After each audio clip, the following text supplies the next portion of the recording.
Y ahora acá tengo finalmente sentado acá otro amigazo, el Puma Federico Savisky, con el cual vamos a estar charlando de un montón de cosas que nos va a permitir, hasta que nos permita el tiempo, y por supuesto de su experiencia como dirigente sindical. Como dije en la presentación, él pertenece al sindicato Unión Empleados de la Justicia de la Nación, y dentro de este sindicato desempeña su actividad en el fuero de la justicia laboral, de la Justicia Nacional del Trabajo. Pero además, Federico no solamente es delegado y milita en el sindicato y qué sé yo, sino que además es una persona que tiene ideas, tiene proyectos y los ha escrito y cada tanto escribe un libro. Me acuerdo que la última presentación de tu libro fue el año pasado por streaming, y éramos un montonazo, era más de 100 personas. Anduvo bien, ¿no? Sí. ¿Cómo se llamó ese libro? Bueno, el último, déjame aportar que el último fue en la Feria del Libro de este año. Ah, bien. Que se presentó y la verdad que estuvo muy bueno. Bueno, gracias Martín, para mí es un placer, un gusto estar acá y compartir una tarde de lluvia. ¿No? Sí, ¿no? Pero ¿está lloviendo afuera ahora? Está lloviendo, pero acá con algunos matecitos y para charlar un poco con vos y con la audiencia. Bueno, muy bien.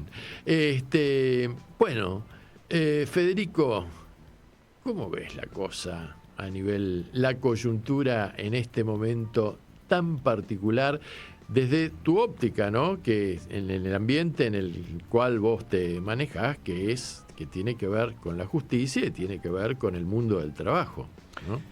Bueno, a ver, es compleja la pregunta. Yo creo que nosotros, algunos militantes, venimos o nos sentimos identificados con una generación que piensa en no tener todas las respuestas.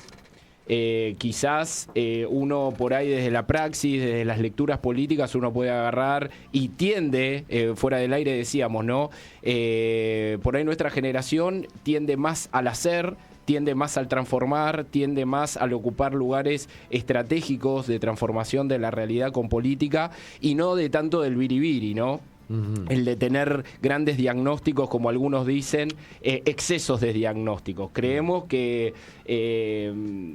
la realidad está sobrerepresentada y sobrediagnosticada. Lo que hay que hacer es justamente transformar, hacer, caminar, modificar las realidades. Obviamente que para los militantes entendemos de que la política es la mejor herramienta para esto.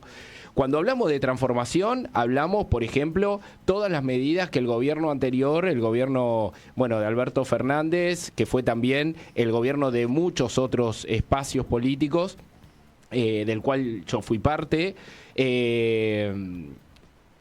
pensamos para transformar. Por ejemplo, lo que se está poniendo en cuestión ahora, el Ministerio de la Mujer, si funcionó mal, funcionó bien. Bueno, eso fue una política que transformó la realidad de muchas mujeres que están pasando o que pasaron por situaciones, que estaban pasando, no porque se haya dejado de tener estados o situaciones de violencia, sino porque este gobierno vino a desmantelar el ministerio.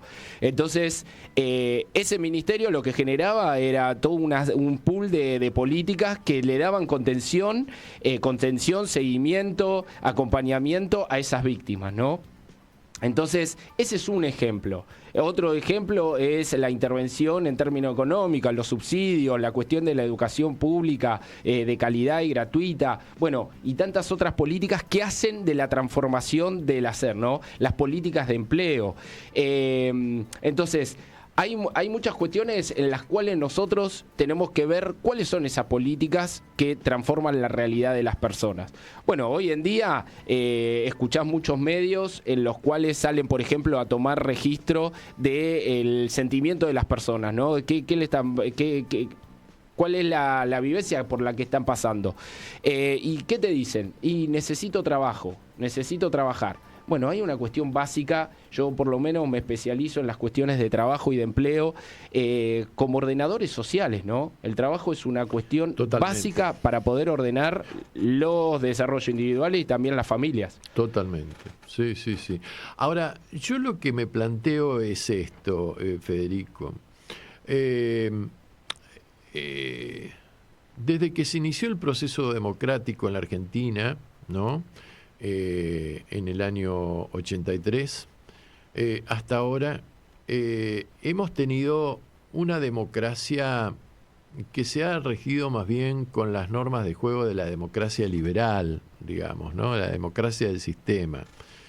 Hubo un solo referéndum o plebiscito, por ejemplo, que fue cuando fue el tema del Beagle, para evitar la guerra con Chile, nuestros hermanos chilenos. Y después no se hizo ninguna otra forma de participación, más allá de cada 2 años ir a votar, ¿no? A propósito, hoy el presidente Milei visitó no solamente el sur de Neuquén y estuvo ahí con los CEOs y las empresas Shell, Exxon, Pampa Energía, las empresas de Unequian por el tema Vaca Muerta, porque lo han presionado, ¿no? Le dicen, che, nosotros también queremos entrar en el RIGI para que nos eximas de pagar, ¿no? Y son pesos pesados estas empresas petroleras. Pero después se fue, hizo un viajecito cortito a Chile y tuvo una reunión en un acto con Boric, pero no tuvo la categoría de reunión bilateral, digamos, ¿no? Claro. Pero fue por el tema del BIC, por conmemorar los 40 años de la celebración de la paz del tratado del BIC que evitó la guerra. Pero relacionándolo con este tema, después no hubo grandes profundizaciones de la participación popular en la democracia. Y me parece que en estos 40 años hay deudas, porque la pobreza fue creciendo. Por ahí algunos años bajó, pero después volvió a crecer. Y hoy tenemos más del 50% de la población argentina en un país de los más ricos del mundo, pobres, por un lado, con una clase media en desaparición, ¿no? Por un lado. Y por el otro lado me parece que también el mundo de hace 40 años atrás no es el mundo. Han sucedido cosas en el avance tecnológico, en la concentración. Por ejemplo, antes la gente leía el diario todas las mañanas con el desayuno, ¿no? Era una costumbre. Ibas al kiosquito. Hoy los kiosquitos no tienen diarios, hoy todo es digitalizado. Y me parece que esto también ha influido en la cultura humana, ni hablar después de la pandemia, lo que se produjo, pero también esto ha influido notoriamente en la realidad del mundo del trabajo, ¿no? Y estamos, los dirigentes, ¿tienen conciencia de estos cambios? ¿Tienen respuestas hacia esos cambios? ¿O siguen sintonizando una radio AM que ya no funciona más? Bueno, a ver, varios puntos. Sí, no, es complejo. Sí. A ver, sobre la cuestión democrática, nosotros que no estemos viviendo situaciones de dictadura militar no quiere decir que la democracia se ejerza en todos los sentidos y con plenitud. Digo, nosotros deberíamos profundizar sobre qué entendemos por democracia. Democracia es, desde mi entender, por ejemplo, la democracia es que se pueda, que todos los argentinos puedan acceder al derecho de poder trabajar. Eso es democracia, y no que tengan que estar mendigando o que estén sumergidos en una pobreza o en una indigencia inabordable o sin posibilidad de poder subsistir, casi que sea una cuestión sostenible. Entonces, hay mucha, y esto no es de los últimos años, sino que en algunas bibliografías aparece como las democracias débiles, ¿no? O falsas democracias. Uh-huh. Entonces, de alguna u otra manera nosotros hemos vivido una situación muy oscura en el continente, porque esto siempre es importante marcarlo. Nosotros estamos en un centro cultural que se llama Nuestra América, y Nuestra América tiene el valor continental, y el valor continental, ¿por qué? Porque lo que fue la dictadura militar viene de un proyecto que fue el Plan Cóndor, y el Plan Cóndor fue un plan sistemático de exterminio de militantes en toda América Latina. Entonces, nosotros, Argentina, tuvimos 30.000 compañeros y compañeras desaparecidos que venían a pensar una Argentina y un continente distinto. Bien.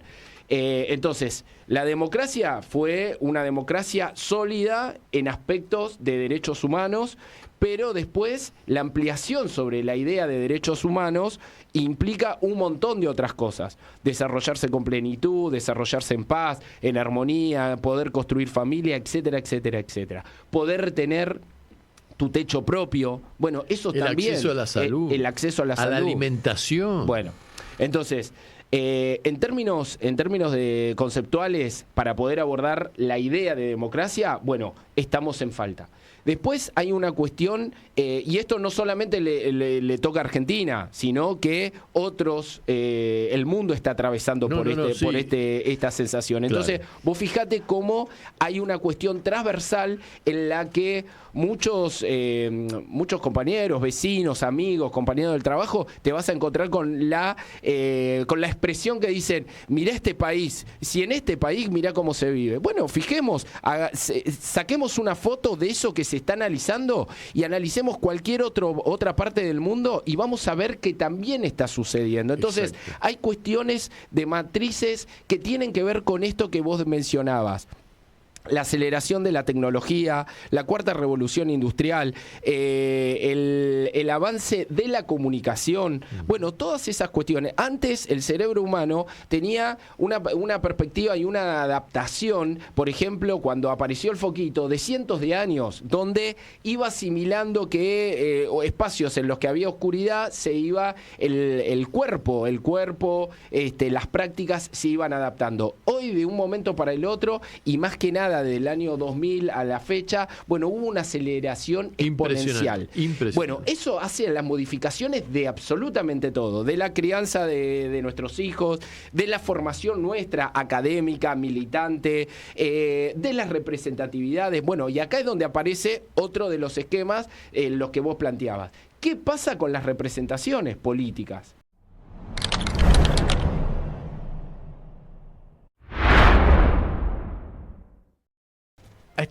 Nos quedamos enganchados con el tema de las representatividades. Bien. Bueno, nada, ahí un poco lo que estábamos charlando y compartiendo, Martín, era esta cuestión donde la política nos representa. Entonces, cuando uno se encuentra con esa definición, la política no representa, uno tiene que hacerse la pregunta del por qué no representa. Entonces, hay un montón de recursos destinados, cuando hablamos de recursos hablamos de voluntades, de personas que tienen la intención de cambiar la cosa, y de pronto te encontrás con que nadie me representa, ¿no? Nadie me representa, o la política no sirve, y entonces nosotros tenemos que pensar qué es estructuralmente lo que está sucediendo.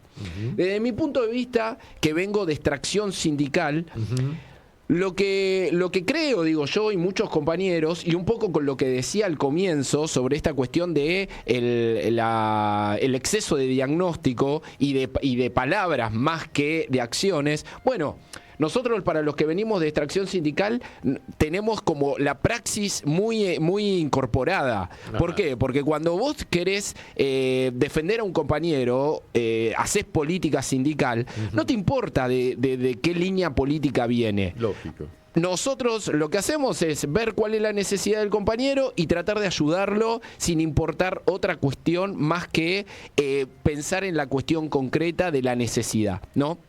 Entonces, creo que la política se ha deformado a tal punto que dejamos de representar. Y dejar de representar hace que de alguna u otra manera todo se vuelva una cuestión con una deformidad tal que hace que nadie, que el hilo se pierda en un sentido de para qué se hace política. Bueno, yo lo que creo es que hay que ir hacia un lugar del hacer, del transformar. La gestión es uno de mis especialidades profesionales y donde creo que es muy importante tener un contenido teórico de hacia dónde hay que ir y por qué hay que ir hacia ese lugar, y después lo otro que es la gestión, que es los mecanismos implementados para ver cómo se transforma esa realidad. ¿Bien? Sí. Entonces, bueno, para volver al tema, habíamos dicho democracia, habíamos dicho falta de representatividad, y ahí volvemos a hacer una transversalidad sobre esta cuestión de que el mundo político no representa, no solamente en Argentina, sino en el resto del mundo también. Entonces, hay algo que se está modificando con tanta velocidad, con tanta fuerza, que bueno, que está quitando el peso de las transformaciones reales. ¿Por qué? Porque las desigualdades están en todo el mundo, la cuestión del empleo, del trabajo, están en todo el mundo. Digo, esas carencias suceden. Entonces, a mí me gusta decir y marcar que vivimos en un mundo donde cada vez es más hipócrita, cada vez es más careta, porque no trabajamos los temas concretos y reales, ¿no? Entonces, hay cuestiones donde la violencia no se puede tapar, no se puede justificar. Las ausencias tampoco se pueden justificar y se pueden tapar. Digo, hay responsabilidades y hay compañeros y compañeras que deben hacerse cargo. Bueno, a partir de eso, ver cómo se transforma realmente la realidad. Vos sabés que yo vengo sosteniendo hace 20 años, por lo menos, en reuniones de amigos y charlas políticas y qué sé yo, y todos me dicen, es imposible lo que vos proponés, y algunos me acusan de ser un troglodita inclusive, pero yo venía percibiendo desde hace 20 años esta aceleración, cada vez más rápido, y yo digo, hay que poner un freno a esta aceleración de alguna forma y hay que volver a reivindicar algunos valores, porque estamos corriendo todo el día, estamos acelerados todo el día y no sabemos hacia dónde vamos, ¿no? Es más, te voy a decir, esta semana, escuchando una radio, escucho sobre inteligencia artificial, escucho dos noticias que me dejaron bastante angustiado. Uno de ellos es que hay una fábrica en China que produce celulares totalmente robotizada, prescinde del factor humano en el aspecto productivo. Hacen por segundo un celular. ¿Vos te imaginás lo que es eso? A ver, lo que estamos hablando ahora, 5 celulares salieron ya de esa fábrica. Entonces yo me planteo, ¿qué necesidad hay de producir un celular por segundo? ¿No? La segunda noticia es que parece ser que hubo una carta que escribieron, o una nota que escribieron una serie de científicos muy reputados a las empresas que desarrollan la inteligencia artificial, solicitando un término de 6 meses para frenar el tema del avance de la inteligencia artificial, porque, por ejemplo, hay especulaciones que establecen que a través de la inteligencia artificial vos podrías curar el síndrome de Down, ¿no? Pero también podrías introducir en el género o en la especie humana transformaciones genéticas de forma tal de que un hombre pueda producir ovocitos y una mujer pueda producir esperma, ¿no? Y además podría generarse una serie o una generación de robots que podrían producir esperma. Esto es espantoso. Es decir, no sé por qué me vino Mengele. Mirá, y el nazismo. Lo más espantoso, no se puede frenar esto, no es conveniente frenar. El tema es que ahí es donde para mí entramos en una discusión un poco, no sé cómo decirla, pero yo no sé si tenemos que estar en contra de la tecnología. ¿Por qué? Porque la tecnología no es nuestro enemigo. El enemigo está en todos aquellos espacios en los que nosotros no generamos formación y capacitación para el uso y normas y leyes que le den un marco de salubridad al desarrollo humano. ¿Se entiende? O sea, la tecnología no puede ser un proceso. De hecho, los países más desarrollados tienen esquemas tecnológicos de avanzada. Bueno, digo, nosotros, para los que pensamos una Argentina grande, pujante, queremos esquemas tecnológicos de punta y queremos ser los mejores en este mundo tan competitivo. Lo que nosotros también pensamos es que hay situaciones en las que, si la formación y la capacitación, la formación laboral, por ejemplo, viene avanzando la tecnología con los riesgos de los que vos hablás y con la complejidad esta, y después cuando nos ponemos a ver que el Ministerio de Trabajo no tiene control sobre la seguridad e higiene de los trabajadores de las distintas empresas, de las distintas pymes, y la sostenibilidad productiva no genera una conciencia tal por la capacitación de los empleadores y de los trabajadores. ¿Para qué? Para que la seguridad e higiene de sus trabajadores esté resguardada. Bueno, ¿de qué nos sirve tener una inteligencia artificial de avanzada con estas características de las que vos nombrás? Entonces, ahí es donde a mí me parece que la inteligencia artificial, ¿qué es la inteligencia artificial? Para los oyentes que por ahí no saben un poco de este tema. Es la capacidad que tienen las máquinas de poder autorrecrearse. Autorrecrearse e imitar esa idea más de sentimiento, de desarrollo que tienen los seres humanos. Entonces, si nosotros vemos cuáles son las potencialidades o los beneficios para el esquema humano de esa tecnología, la tenemos que aplaudir y la tenemos que incorporar. No nos tenemos que pelear con eso. Nos tenemos que pelear con aquellos que le dan viabilidad. Voy a llevarlo a un plano concreto. Sí. Y ligado al programa de peso argentino, que es el que desarrollamos, que significa peso argentino, significa la sigla de peso, pleno empleo sostenible. Nosotros, ¿qué es lo que planteamos? Lo que planteamos es que hay determinadas premisas que son falsas. Por ejemplo, viene alguien, ¿cuántas veces lo escuchaste? Has escuchado políticos que van a decir, no, porque tenemos que traer inversiones. Es mentira que las inversiones traen empleo, porque vos agarrás y conseguís tener a un capitalista, un inversor, que venga, te compra tantas cantidades de tierras en cualquiera de las provincias, te pone una cantidad de naves, te pone una cantidad de robots y te contrata, ponele 30 hectáreas, 20 hectáreas y te contrata 10 personas. Entonces, ahí lo que hay que generar es lo que hizo Toyota en Zárate. Que Toyota vino y el sindicato tuvo una participación, el sindicato de Mata tuvo una participación muy interesante en esto, porque ellos vinieron en el medio de la pandemia y dijeron, bueno, varias de las plantas las vamos a robotizar.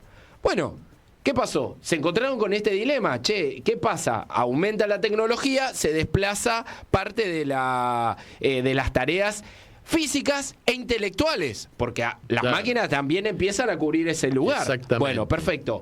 ¿Qué hizo el sindicato? Le dijo, mirá, no hay problema, nosotros no estamos peleados con la tecnología, pero me reubicás a todos estos compañeros y todas estas compañeras. Entonces, ¿qué pasa? El sistema productivo, nosotros tenemos que comprender que para que la Argentina sea grande y sea pujante, tenemos que entender de que la matriz productiva de la que hemos hablado siempre, que lo habla y lo fundamenta el modelo argentino que desarrolló Perón y en el cual nuestra doctrina se basa para poder trabajar, para poder generar organización y demás.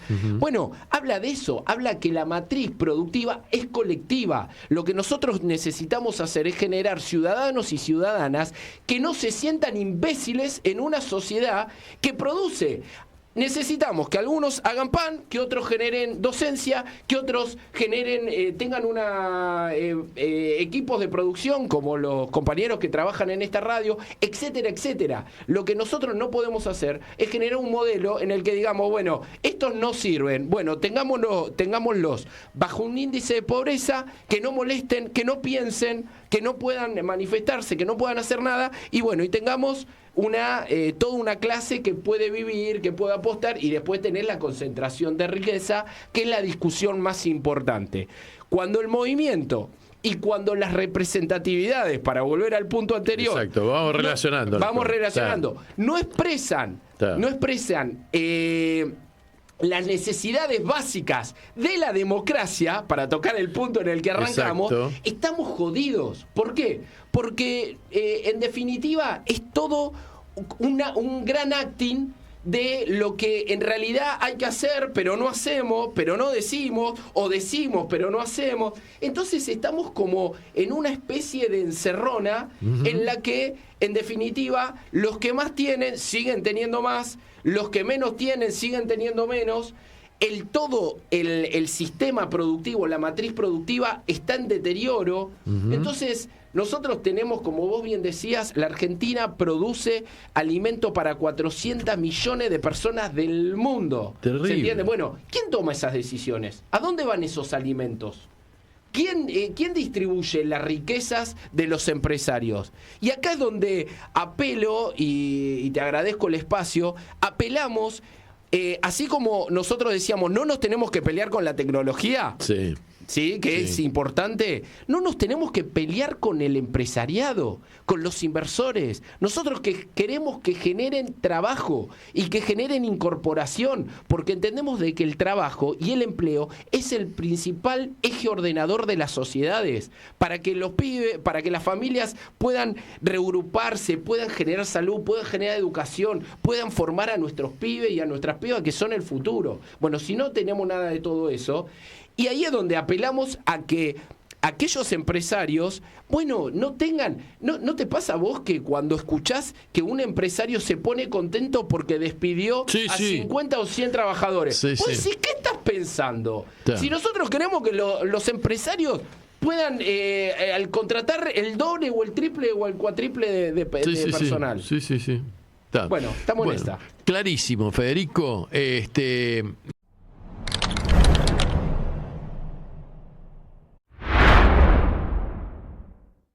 Estábamos hablando entonces de este fenómeno que no solamente es argentino, sino que es global, digamos, transversal, ocurre en todos los países. Y vos tuviste una experiencia muy interesante en un país que a mí me parece muy interesante por su cultura, por su extensión, por su riqueza, que es Rusia, ¿no? Y vos estuviste en el mes de marzo en Rusia y tuviste una experiencia que me gustaría que en los últimos 10 minutos la desarrolles, a ver en qué reditúa en vos esto. Bueno, sí, la verdad que la experiencia fue buenísima. Un poco le contamos, hago un reconto para que los oyentes conozcan un poco la historia. El año pasado a mí me convocan de parte de la organización del Festival Mundial de las Juventudes, que se realizó en marzo de este año en Sochi, Rusia, y me convocan como uno de los jóvenes que venía a proponer una política de Estado distinta, como para motivar nuevos pensamientos, nuevos movimientos, nuevas ideas. Y esa idea, ese programa fue Peso Argentino, que es el programa de pleno empleo que estamos impulsando y que desarrollé en mi último libro. A partir de ahí, bueno, fuimos seleccionados 10 compañeros y compañeras, que algunos están escuchando ahora, así que saludos para ellos. Y nosotros organizamos la comitiva de 100 argentinos y 100 argentinas que viajaban todo esto el año pasado, que viajaban este año al Festival Mundial de las Juventudes que se daba en Sochi, Rusia. Bueno, trabajamos durante todo el año de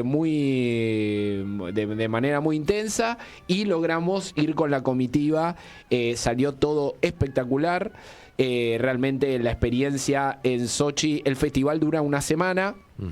Se hace de 1945 y donde participaron 20.000 jóvenes de 180 países. Mirá vos. Entonces, nada, la riqueza fue increíble. Estuvo, bueno, Putin estuvo cerrando el festival y después viajamos de Sochi, viajamos a Moscú, donde nos quedamos 2.000 jóvenes recorriendo en distintas regiones de la Federación Rusa. A mí me tocó ir a San Petersburgo, así que estuve por ahí con otros compañeros y compañeras.